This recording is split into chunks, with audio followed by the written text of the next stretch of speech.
must have been wondering where I've been since all this while. I'd like to use these moments like apologize for posting for a very long period of time. So now that you've forgiven me, I'm back. Hi guys, my name is Pelumi, also known as Kenst, a fourth year medical student of University of Ibadan. I post educational content, self-development content, how to study for exams, how to prepare for UTME, post-UTME, and A-level exams. So basically everything that surrounds admission. So if you are up for that, kindly subscribe if you have not, and turn on the notification bell so I will be updated every single time I post new content. I'm just making this video just to break the ice. So, but in this video, what I'll basically be talking about is just my experience throughout 2024.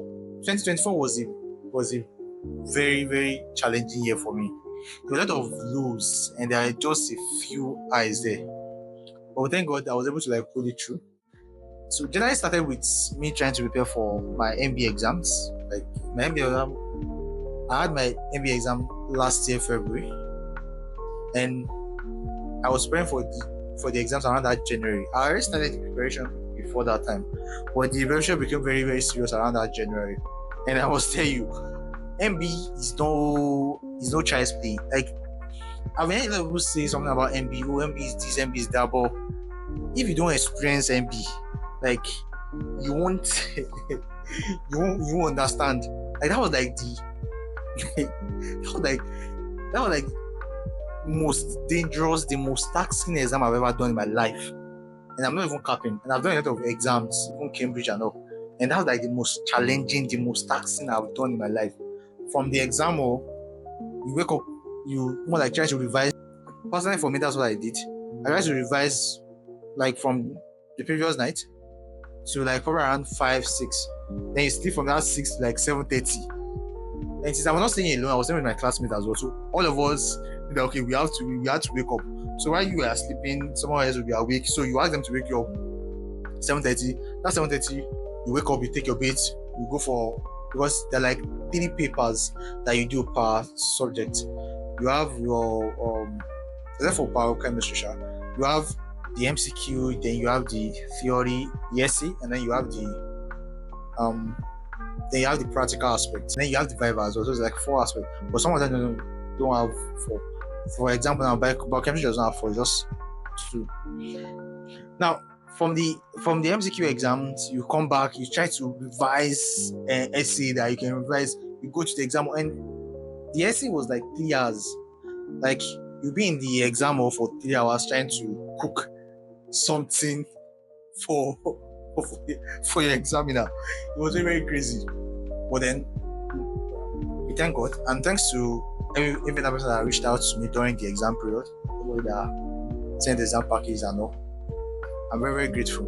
After the MBA, there was like clinicals, because the break that we had between when we saw our results and when we resumed clinicals was very short. So then we resumed clinicals. When we then went to resume clinicals, everybody was bubbling. You talk about scrubs to buy, everyone was talking about wash and every kind of stuff.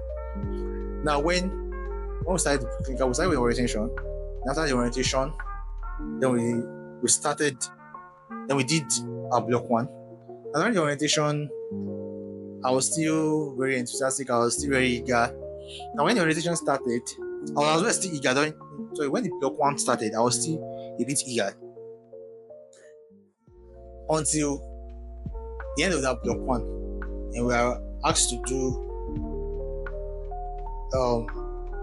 the test. Like the test that we do at the end of each poster. Sorry, scream that word. Now there's this test that we do after each poster.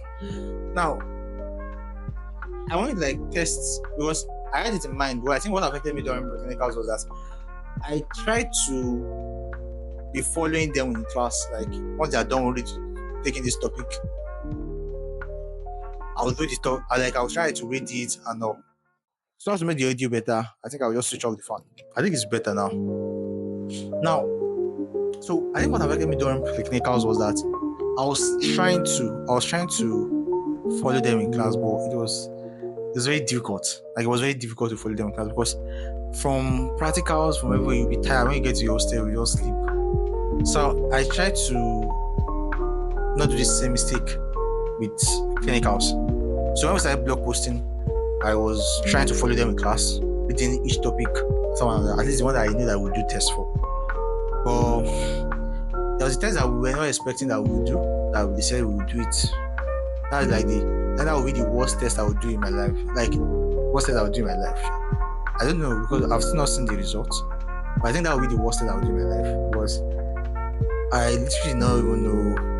I was trying to. Now, the thing is that when if you have your mind, if you have it in mind that, oh yes, you'll be doing this test, you will at least prepare your mind and be reading bit by bit.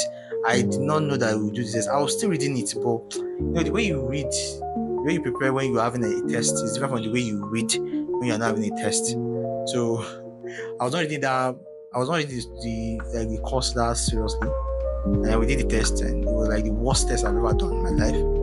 But thank God we cooked small. But I don't know whether the cooking that I did is a good one or is a terrible one. But I'll probably find out later. So after the block one, then we started like proper clinical posting where we go for word rounds and all. And I don't know. Like the thing is, when you see medical students do things, you would think maybe it's very simple. Even as a medical student yourself, if you are not at that level, maybe it's that easy, it's true. Until you get to that stage. And I was always thinking, all this clinical posting is very true, because I know someone, I was saying with someone then that the person was the one running a business with the clinical posting, and the person was doing fine. So I was like, it shouldn't be that difficult, but try. It was very crazy. We go from word rounds to like around 11, 12, and what made it worse was that we have not gotten accommodation in UCH at that time. So I had to be coming from my cousin's place, who was very far from what's called. Initially we were going for the block one, we were going from campus, from real campus, because they've not ended the session at that time. Then later I moved to my cousin's place, which was very far from UCH. Everything was all so by the time I would get to my hostel, I'm very tired, it's very late, I'll just sleep. And the way it's all this is that during the ward rounds, the consultants, the SRs, they will ask you questions. And if you don't know it, you feel bad. Me, I will feel bad. I always feel bad. And I will have the impression that, okay, when I get to my hostel, I will read. Tomorrow I'm coming back stronger. By the time I get to my hostel, I'll be tired. I will just sleep. Sometimes when I sleep, I'll wake up like around 6 a.m. or 7 a.m. the next morning. Like I'll wake up, so I could not read anything. But sometimes I will wake up around 4 and I will still try and read something. But most times, always I'll wake up 7 or 6 a.m. I have to even rush, so I will not miss the word round. Oh shit. NEPA took light. Give me a moment. We are back up. So, sorry for that. NEPA took light. Like they took light. So now, I can't remember where I stopped, but I think I stopped where I said that it was a bit difficult. Like trying to, going from posting to my hostel and then coming back and all kinds of things. It was very, very difficult. And you still have to read, and because at the end of each posting you still have to do a test and you'll be graded. Like the tests will be added together. It's more like a cumulative towards your final MB. So, and there was a time that I had to leave my cousin's place to go and stay in UI. It was very, very tough. Like I remember there was a time that I was going from UI to UCH. Cost a lot. By the time that I could not even go, I had to even skip class for like a week and not go. So that went by. Then they later gave us accommodation, and a lot of ups and downs that happened when the accommodation to that. Some people didn't want to move out and all the kind of things, but we were able to sort that out.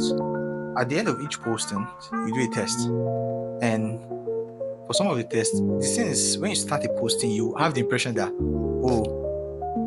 with this posting, I will read from the beginning. But the time you start, the stress combined with everything else, you won't be able to read anything. Like you will just be reading, like you will not be impressed at the way that you are reading. So that's it. So at the end of the day, you see as the more like do a bit of crash reading here or there. I either adapted a bit to the whole post, to the whole clinical posting, to the whole clinical schools. So, but I won't really say fully adapted because I think they're always bringing new things every time. That's one thing I've observed. Yeah. So, summer of my 2024, I wrote my first MBA exams, which I passed. Glory to God. I started clinical school, which was a different ball game entirely because based on people I've observed, people that were in clinical school at that time, I didn't know that clinical school was going to be like very, very difficult. I don't know, probably it's because it's something new to me. Probably that's why, but I didn't expect it at all. And initially when we started, I wanted to be very, very serious. So I was trying to like follow along with the classes. Like once I'm done with this class, I'll go back to my hostel, read it.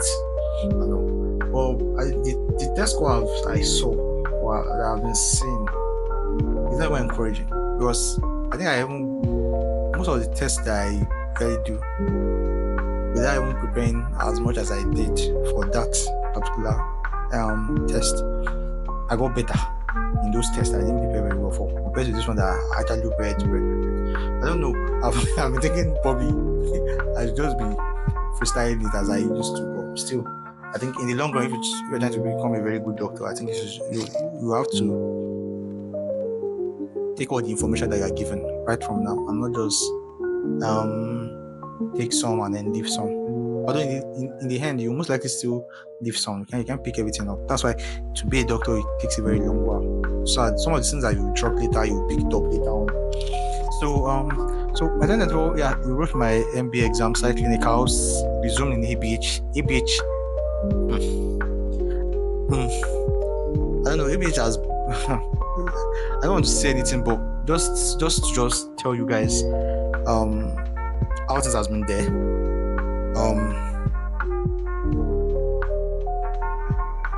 So they have not been light for over 80 days now, and during those 80 days, some of these 80 days before the strike started, we still have to go for ward rounds, so go to class, go for lectures, still have to read in those times, look for water and all these things. It's very, very crazy. It's very, very crazy. And I respect people. Most of my mates that I know who are in ABH that are content creators and they still like release content regularly. Like I respect them a lot because I don't know where they get the strength that you look for water, you look for where to charge, and then in the end you still have time to sit down and then record a video. Like it's like they are special. So then aside from that, so I think literally for 2024, what really dealt with me was just starting clinical school. Like I didn't expect it to be that difficult.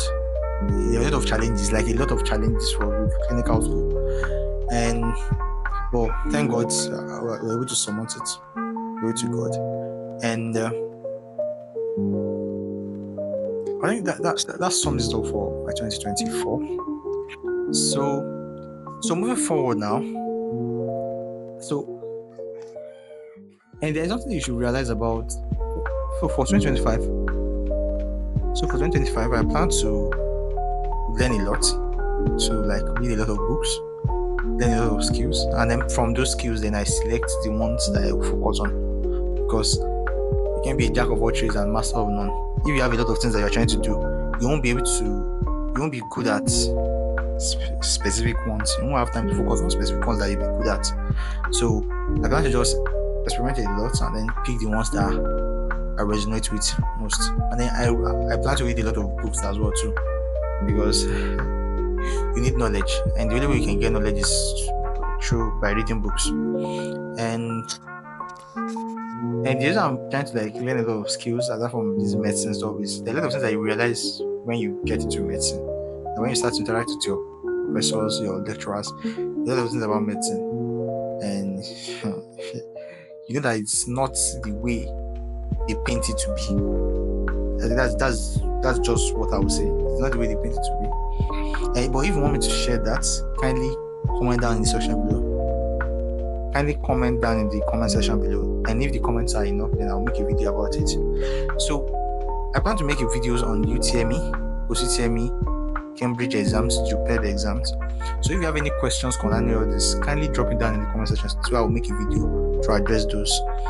And you'll be seeing more of me on this space in every social media, most social media space. I don't think I will start making TikTok videos, maybe I don't know if someone is able to persuade me, but you'll be seeing more of me on most social media spaces. So anytime you see me in a video, kindly hit the like button and kindly follow or subscribe. So see you guys in my next video.